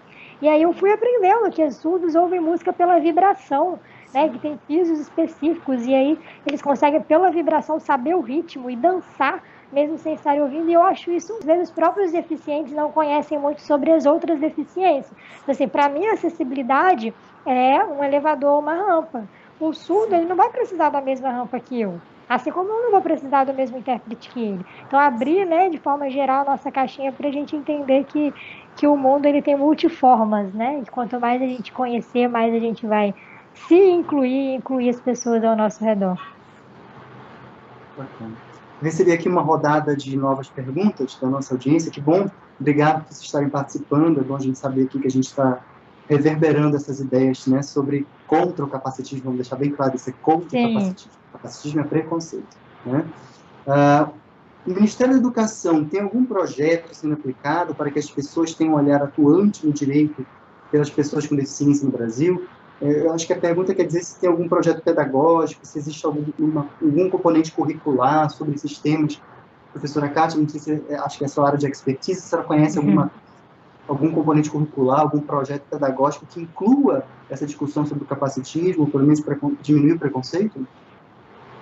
Olha, eu atuei 14 anos na Gerência de Educação Especial do município, sou pedagoga, né, pelo município, a Gerência de Educação Especial do município, da Secretaria Municipal de Educação, e assim, nós trabalhávamos lá o subsídio, que é o atendimento educacional especializado, tem toda a legislação brasileira, a nossa legislação brasileira ela é muito rica em relação aos direitos das pessoas com deficiência, a inclusão educacional da criança com deficiência, é extremamente rica. Aí a gente vai discutir uma outra questão, que é a questão do cumprimento ou não cumprimento dessa legislação, né? E aí, assim, passamos por todo aquele processo desse preconceito generalizado que a Soliana também já tinha colocado, dessa questão das crianças elas serem abandonadas, né, jogadas à própria sorte, ou relegadas a essa própria sorte. E aí passamos por todo o processo de integração. Então, tudo isso foi gerando legislações que traziam, né, por exemplo, o processo de integração da criança na escola, a criança está lá matriculada. Se ela vai se adaptar ou não, é um problema dela, né? A escola fez o papel dela, que era integrar aquela criança na escola, né? Que era matricular a criança na escola. E aí depois veio esse processo da inclusão, né? Da inclusão educacional, que já via uma outra questão, que a sociedade começava a se preparar, ou precisava começar a se preparar, para receber a criança com deficiência na escola. Só que entre a legislação, como eu falo para vocês, a legislação e o cumprimento dela é um longo caminho, né? E árduo desafio aí de luta. Então, assim, o Ministério da Educação, até o último ano que eu atuei na secretaria, que eu atuei até início terminei o doutorado ano passado, né? Estava voltando para a secretaria, e aí fui atuar como pedagoga da secretaria na Associação de Deficientes Visuais do Amazonas. Até quando eu trabalhei, e a gente acompanhando aí as legislações, tem um subsídio chamado Atendimento Educacional Especializado, que cada subsídio, que foi um trabalho feito a partir do Educar na Diversidade, que era um projeto, né, um subsídio também do MEC, de 2003, e aí esse subsídio, ele fez formação em vários polos, porque eles dividem os municípios, né, em polos, né, e aí aqui no Amazonas aconteceu em vários polos, eu até fui formadora de um desses polos lá em Tefé, para eles construírem um atendimento educacional especializado, que tem para cada deficiência, tem os subsídios que o MEC ele é signatário, né? Quer dizer, eu não sei como é que está a política agora mais recente, porque entrou um novo ministro da Educação, eu não sei como é que está lidando essas questões, né? Com essas questões. Mas as escolas, elas acompanham esse material, principalmente nos centros de formações das escolas públicas, né? Eles acompanham esse material e trabalham com formações continuadas. Eu posso falar pela secretaria que eu trabalhei, né? Continuo trabalhando, mas atuando em outro espaço, e aí com formações continuadas para professores de ensino convencional, professores de salas de recursos, e aqui em Manaus nós temos uma atividade diferenciada chamada assessoramento pedagógico, que os assessores vão à escola, detectam a criança com deficiência, conversam com o seu professor e a questão pedagógica da escola, e depois vão fazer um acompanhamento com a família. Então, é um tripé, né, a partir dessa formação, e que anteriormente era conhecida como sensibilizar para incluir nas formações continuadas para professores. Então, há, sim, componentes curriculares, né, já tiveram outros subsídios chamados adaptações curriculares do Ministério da Educação, e que foi trabalhando essa questão do currículo funcional, foi amadurecendo, né? Muita coisa já foi feita. Nós temos as salas de recursos multifuncionais e temos também salas de recursos construídas pelas próprias escolas públicas, pelas próprias secretarias de educação para atender as crianças com deficiência. Muito já foi feito, mas ainda existe muita exclusão, muita gente que não sabe o que é educação inclusiva. Então, ainda tem muita gente fora desse processo educacional e vilipendiado no seu direito de estudar e de ser uma pessoa autônoma e independente nesse processo educacional. Legal. Uma aula, professora Kátia, uma aula. Juliana, tem uma colega sua aqui de psicologia que fez uma pergunta. Em 2007, quando eu concluí a psicologia, meu tema de conclusão foi a acessibilidade e o acesso de pessoas com deficiência no mercado de trabalho no polo industrial daqui de Manaus. O resultado da pesquisa é que as empresas só contratavam pessoas com deficiência por questão de legislação, ou seja, de cota. Minha pergunta é, isso ainda hoje acontece? Acho que ela deve estar discutindo, querer perguntar isso, né? Será que as empresas continuam contratando, né, só por conta das cotas, não por conta de uma outra talento, de uma capacidade da pessoa, só por conta das cotas? O que você acha? Obrigada pela participação, né? E parabéns pelo interesse no tema. É difícil a gente ver profissionais que não estão nesse lugar da deficiência e que escolhem estudar sobre isso, né? E falar sobre isso a ponto de ser o tema do TCC dela. Mas, sim, eu acredito que ainda existe, como a gente estava conversando anteriormente, não a nível pessoal, porque hoje no meu trabalho eu acabo atuando de uma forma mais autônoma, com consultas particulares. Então, hoje eu já fui vinculada, mas hoje não sou vinculada a nenhuma empresa, optei por trabalhar mesmo de forma independente, então não lido com essas situações. Mas a nível de palestrante, de atuar, de palestrar para essas empresas, de estar lá prestando consultoria, prestando esse tipo de serviço, eu ouço muito esses relatos e tenho essa visão de que acontece muito. E integrar é diferente de incluir, né? Então, às vezes a pessoa está lá integrada, mas ela não está incluída. E como a professora Kátia falou, respondendo a pergunta anterior, a teoria ela é sempre linda, né? Você olha, nossa, que incrível, se tudo fosse colocado em prática, a gente viveria no mundo do País das Maravilhas. Mas a gente sabe que entre o ideal e o real ainda existe um abismo muito grande. Acho que já é um grande passo a gente estar dentro das empresas, como eu falei, a gente ter já essa vaga, esse que é considerado, né, um privilégio, mas não é um privilégio, é um direito nosso. Eu acho que aos pouquinhos a gente estando dentro desses espaços, a gente vai conseguir conquistar e ampliar novos horizontes para a nossa classe aí. Eu queria fazer agora uma pergunta sobre algo mais pessoal para as pessoas com deficiência. Muita gente acha, e a professora Kátia jogou essa bola, muita gente acha que pessoa com deficiência não namora, muita acha que pessoa com deficiência não casa, muita acha que pessoa com deficiência não faz sexo, né? Como se fossem pessoas absolutamente, né, desprovidas de qualquer sentimento humano. Né? E como a professora Kátia disse, se surpreendem. Você é casada? Você namora? Né? Como é que vocês enxergam isso? Como é que vocês tratam esse tema? Vocês se sentem ofendidas? Acham engraçado? Como é isso?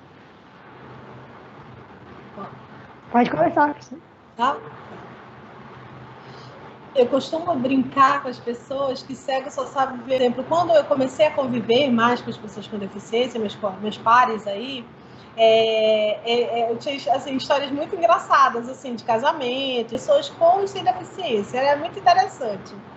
E aí, por exemplo, eu sempre fui uma pessoa extremamente namoradeira, paqueradora, sabe? Eu sempre fui muito de me relacionar. Eu sou uma pessoa do afeto e do abraço, né? Então, assim, e depois que eu me tornei pessoa com deficiência, o meu questionamento aos 17 anos era: meu Deus, agora, quem vai querer namorar comigo, já que eu não vou enxergar? Então, eu ficava pensando nisso, né? E aí, depois que você estabelece relações com as pessoas de aproximação, de afeto, de amizade, você começa a perceber que isso não tem nada a ver. Que isso não tem nada a ver. Que quem gostar de você vai gostar de você do jeitinho que você é. Né? Tem gente que gosta de gente mais gordinho, tem gente que gosta de gente mais magrinho, tem gente que gosta de pessoa loira, tem gente que gosta de pessoa morena. Todos nós somos únicos, irrepetíveis, maravilhosos, da maneira que somos, né? Então, assim, essa questão do relacionamento, eu não fico ofendida, tá? Eu não fico ofendida, eu brinco muito, né? No meu trabalho, um dia chegou um rapaz bem bonito, as meninas falaram que ele era um gato, né? Ele é bem bonito. Disse assim, Kátia, ele é baixinho, careca, não sei o que, não sei o que. Eu falei, moço, dá licença. Aí eu comecei, né, tocando assim, eu digo, não, ele é bem bonitinho. Aí as meninas começaram a rir, Kátia, você é terrível e tal, brincando, né? Sempre levando muito na brincadeira e sempre levando naquela posição de quem é muito bem resolvido com isso, né? Com essa questão das relações humanas. Por exemplo, tem pessoas com deficiência que não se relacionam por medo. Tem pessoas como qualquer outro ser humano, né? Com receio de que a pessoa esteja se relacionando com você só porque tem pena ou alguma outra questão, ou está com outros interesses, né? Como qualquer outra pessoa. Existem os receios e existe também o relacionamento. Eu não fico ofendida, eu acho que é importante, né? Na posição que eu me encontro hoje, encontro-me casada, extremamente feliz, e vamos lá, né? Quem sabe amanhã, né? Não sei, né? A gente não sabe o nosso dia de amanhã, mas eu espero permanecer casada e feliz. Tá certo. Só para lembrar que quem tiver interesse nesse assunto, tem uma série na Netflix bastante interessante, que é o Amor no Espectro, né? Que trata, justamente, uma série documental que trata de relacionamentos amorosos, afetivos de pessoas com o transtorno do espectro autista. Então, é bem interessante para quem quiser abrir um pouquinho a cabeça, né? Tirar essa cabeça da caixinha, né? E ver que, sim, é absolutamente normal relacionamentos afetivos e amorosos entre pessoas com deficiência. Soliana, o que você acha disso? Então, sempre que eu vou dar uma palestra e no final eu abro espaço para perguntas, eu já estou preparada que toda vez alguém vai levantar e perguntar, você namora? Né? Você tem um relacionamento? E assim, no momento eu estou solteira, né? Não estou namorando.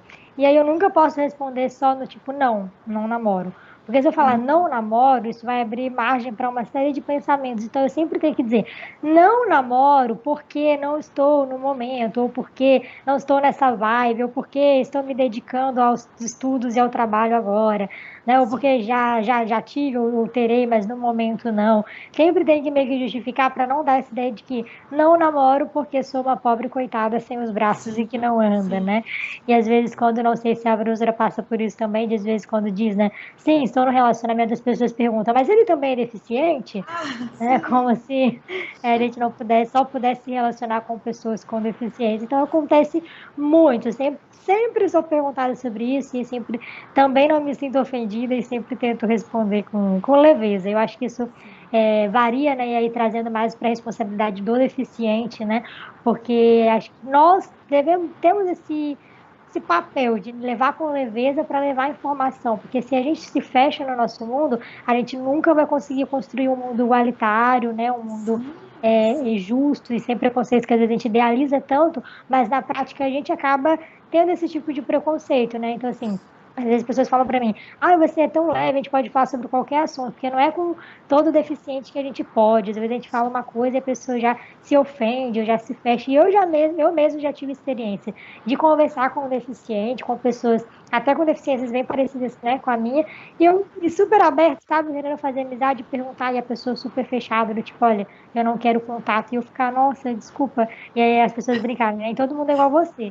Então eu acho que da nossa parte quanto deficiente, cabe esse papel também, da gente levar com leveza, né, tratar da melhor maneira possível para que essa informação chegue até as outras pessoas, né, nem tudo o que é óbvio para mim pode não ser óbvio para o outro, né, e o meu papel é responder, sanar essas dúvidas para que se torne o normal que a gente tanto espera. Beleza, a gente está se encaminhando já para encerrar, vamos encerrar um pouquinho antes do horário previsto. Eu só vou fazer mais uma pergunta. Tem duas perguntas que ficaram bem genéricas. Acho que o Mário Célio perguntou como os convidados analisam a falta de acessibilidade arquitetônica, comunicacional, tecnológica e principalmente atitudinal enquanto instrumento de aumento do capacitismo na sociedade. Me parece, Mário Célio, eu não estou respondendo pelas colegas, se elas quiserem responder essa pergunta, a gente pode responder, mas me parece que todas são realmente instrumentos, a falta de acessibilidade são instrumentos desse capacitismo. Se as duas quiserem falar de alguma coisa específica, eu abro a palavra, senão eu já passo para a próxima pergunta. Eu queria só complementar com uma frase que eu gosto muito, que diz assim, nós não precisamos de lugares acessíveis, nós precisamos de pessoas com corações acessíveis.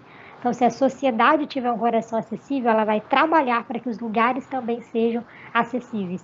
Às vezes eu chego num lugar que tem uma escada, eu não tenho como fazer que a pessoa construa uma rampa ali na hora para eu entrar. Mas se tiver pessoas que chegam e falam assim, não, eu levo você, eu subo com a sua cadeira de rodas, você se importa? Então, o lugar pode não ser acessível, mas se tiver pessoas acessíveis para falar, não, vamos que eu te ajudo, vamos que eu faço, vamos que eu vou com você, eu vou. E aí aquilo se torna como se a pessoa se colocasse ali no lugar de rampa e fosse. Eu acho que isso se aplica a todas as deficiências também. Então, quando ele diz sobre atitude, né? Então, às vezes, a arquitetura não vai ser do jeito que a gente espera. E a gente não pode mudar o mundo, assim, no estalar de dedos, mas a gente pode tentar fazer com que as pessoas tenham corações mais acessíveis e isso, por si só, já transforma o nosso mundo. Alguma coisa, professora Kátia? Essa questão da acessibilidade, ela é muito séria. Ela é séria em várias questões, né, do que nós já conversamos aqui hoje. Mas é exatamente isso. Por exemplo, como é que você vai convidar uma pessoa para ministrar uma palestra e você não tem essa sensibilidade de perceber que, de repente, ela pode não conseguir subir uma escada? Você consegue, mas o outro não consegue naquele momento, por esse ou por aquele motivo, e sempre pensar que é preciso construir lugares acessíveis para que as pessoas possam estar presentes.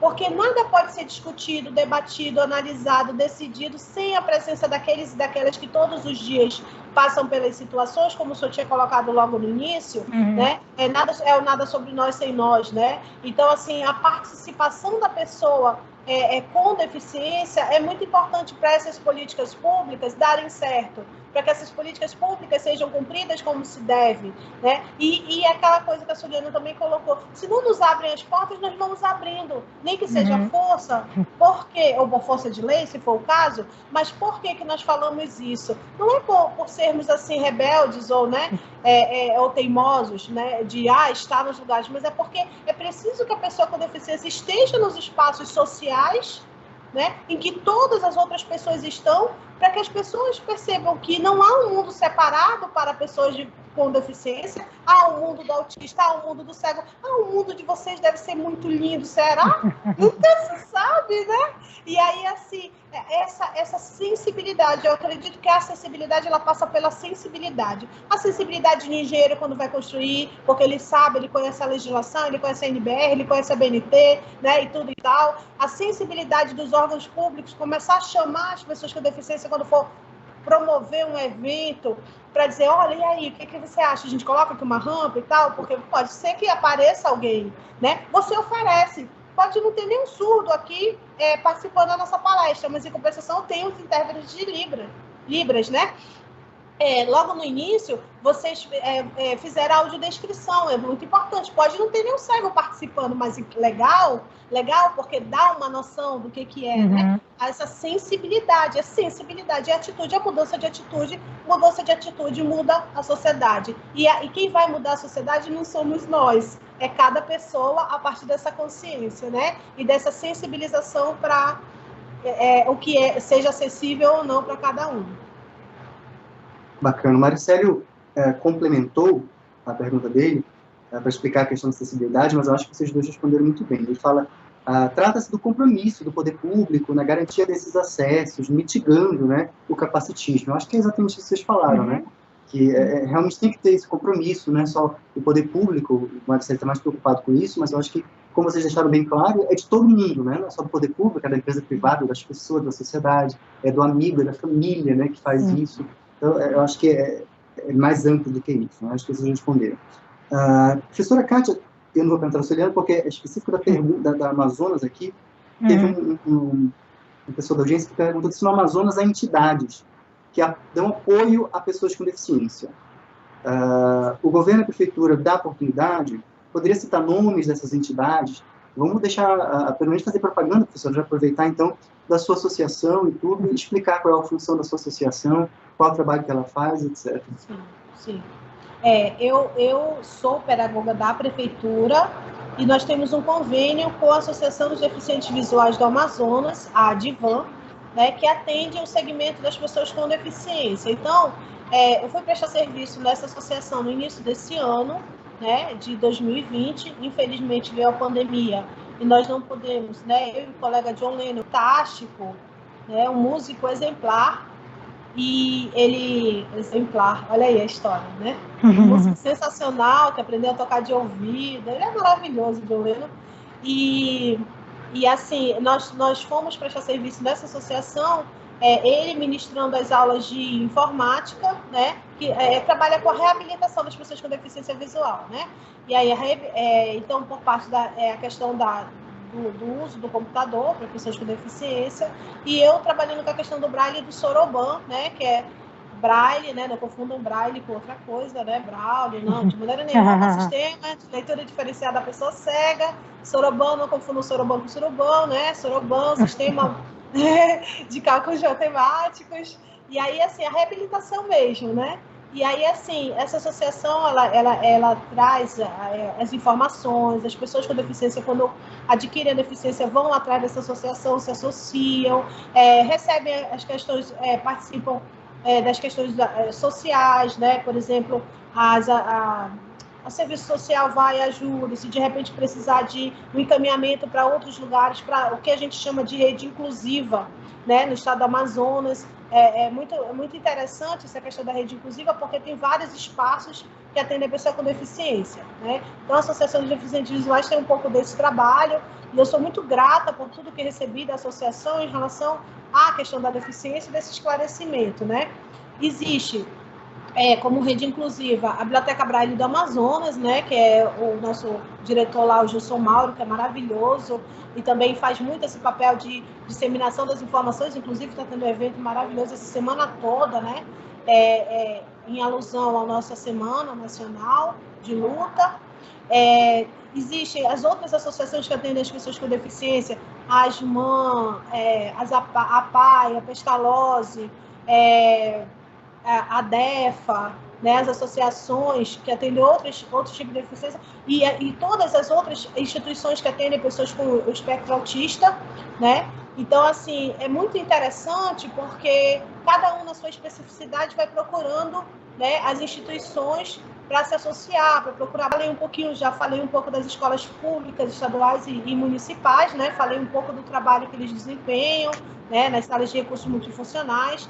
Existe dentro do Estado, como escola estadual, os centros, né, que atendem crianças com deficiência visual, CAP, crianças com surdez, CAS, crianças com outras deficiências intelectuais, CAESP, e na ASC, Altas Habilidades, que funciona dentro da escola estadual Maiara Redman Abdel Aziz.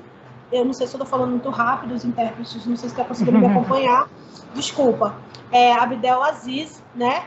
E que está sob a tutela do Estado, mas atende, né, a prefeitura, pessoas da comunidade, professores que vão atrás dessas formações, né?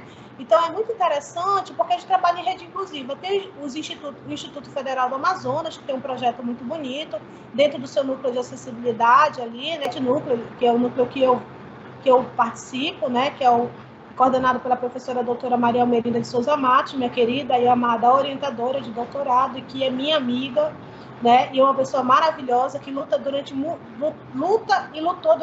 tempo pela educação especial, né, e também decidiu, né, defender o direito da pessoa com deficiência visual, ou com deficiência em tudo que for fazer, né, e é uma pessoa que realmente está no movimento para isso, sempre esteve, e a Universidade do Estado do Amazonas, com o seu núcleo de acessibilidade, as professoras que estão lá, né, os alunos que participam, e os órgãos de controle e fiscalização, que eu acho que são imprescindíveis, não é, doutor? E Suliana também. Os conselhos do direito da pessoa com deficiência, o núcleo da pessoa com deficiência, que antes era uma secretaria, né, e perdeu esse status e virou um núcleo de atendimento às pessoas com deficiência, que eu acredito que é nesse núcleo que o Mário Célio trabalha, né, o colega que fez a pergunta. E os órgãos de controle de fiscalização junto. E assim, o quanto, né, das delegacias que podem estar aí tendo esse processo. E eu acredito assim que sim, temos sim muitas instituições que podem atender a pessoa com deficiência. E a Retina Brasil, agora, está tentando formar um grupo, né, na região norte, e esse grupo para disseminar as questões científicas, medicamentos e tratamentos para doenças retinianas, né? Então, eles estão tentando formar um grupo em cada estado, né, da região norte, e o nosso Amazonas aqui, nós temos um contato de um colega, né, que pode, de repente, você tem alguma doença retiniana, retinose pigmentar, doença de Stargardt, descolamento de retina, alguma coisa na questão da retina, mas outros também, né? E de repente você está precisando receber essas informações, porque às vezes o acesso à informação é muito restrito, aí você pode ligar para o número do colega chamado Milton Moraes, né? O número dele é 993505656, que nesse momento, o responsável por estar articulando junto com a Retina Brasil, né? Esse que é mais um serviço, mais um atendimento para ajudar a nossa rede inclusiva, né, nesse processo, né, de dar acesso àqueles que não têm acesso. Tá certo. Muito obrigado, professora Kátia, por todas as informações, por tantos contatos. Isso é muito bom para todo mundo. Soliana, eu queria que você falasse um pouquinho agora do Muito Além dos 5 Minutos. Fala aí um pouquinho. Então, eu sempre tive o sonho de escrever minha biografia e ouvia muitas pessoas dizendo, você precisa escrever um livro, sua história dá um livro, né? E coisas assim. Depois de muitos anos aí de trabalho, de esforço, de produção, agora é bem recente, está recém-nascido, eu brinco, que meu filho está recém-nascido, então o livro foi publicado agora esse mês, né? Então, o livro tem o título de Muito Além de 5 Minutos, fazendo menção à minha própria história, porque quando eu nasci, os médicos disseram para os meus pais, de forma muito enfática, que eu não passaria dos primeiros 5 minutos, porque, segundo eles, a minha deficiência era muito grave e não tinha como alguém como eu sobreviver. Então, assim, eu já nasci com o mundo me dizendo não e já nasci tendo que provar que sim. Então, quando o título diz Muito Além de 5 Minutos, eu mostro como eu transformei esse veredito em uma vida que tem ido muito além das expectativas, né? Muito além das perspectivas e dos prognósticos. Então, é um livro onde eu conto toda a minha biografia, desde a gestação ali, da família, né? Da formação da nossa família, até o momento atual, passando pela faculdade e agora no mercado de trabalho. Então, é um livro em que eu uni tanto a minha história, como também com técnicas da psicologia, para tentar aí ser mais um canal, né? De ajuda e de inspiração e motivação para as pessoas. O livro está vendendo já? A gente já pode encontrar online? Sim, o livro está à venda, o site é www.livrariamanancial.com.br.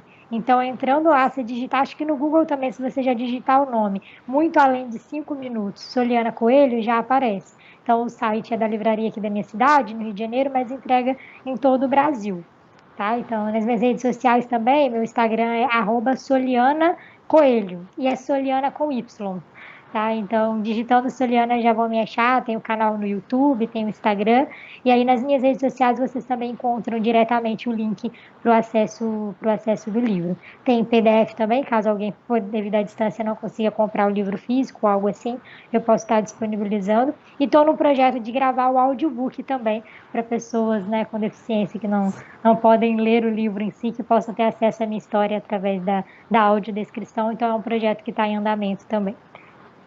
Muito legal. Será que a senhora quer divulgar alguma rede social, algum contato? Bom, eu não sou muito afeita a tecnologias. As minhas, eu tenho a utilização um pouco restrita, até por conta também da falta de tempo, né? Mas eu tenho o Facebook, que é Kátia Lemos, tem 9 Kátia Lemos lá, você vai me encontrar lá em uma dessas pessoas, né? E aí, assim, podem solicitar para acompanhar essa trajetória, não é? E eu tenho um número pessoal, né? Código 92991337292, e que você pode, se você precisar de qualquer coisa, você pode entrar em contato comigo, né? Estamos aí em muitos projetos e muitas questões e tudo, mas sempre temos um tempinho para ajudar as pessoas, para dar alguma informação, né, para socializar conhecimento, porque eu acredito que conhecimento socializado é um conhecimento enriquecido, é um conhecimento que pode ajudar cada vez mais as pessoas a conhecerem os próprios direitos e aprenderem a falar por si mesmos. E é esse o contato que eu gostaria de socializar com vocês. Certo. Bom, eu queria então já, desde agora, agradecer às nossas queridas palestrantes, Soliana e Kátia.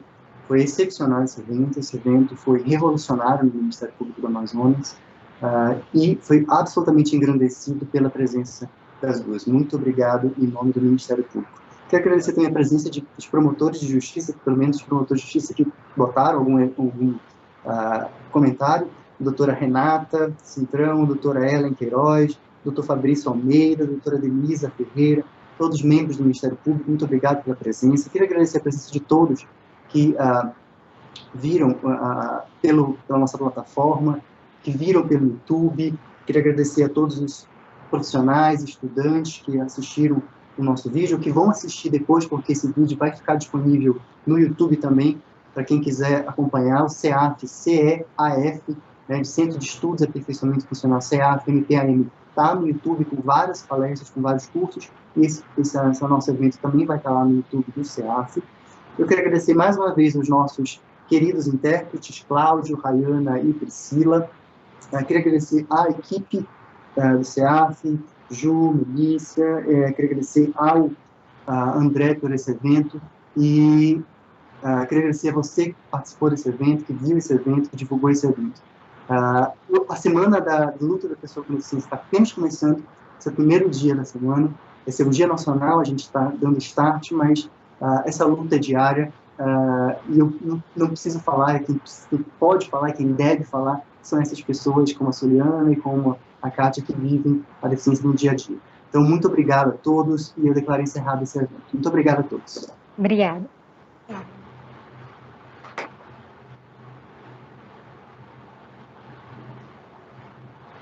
Oi? Está encerrado. Soliana e Kátia, muito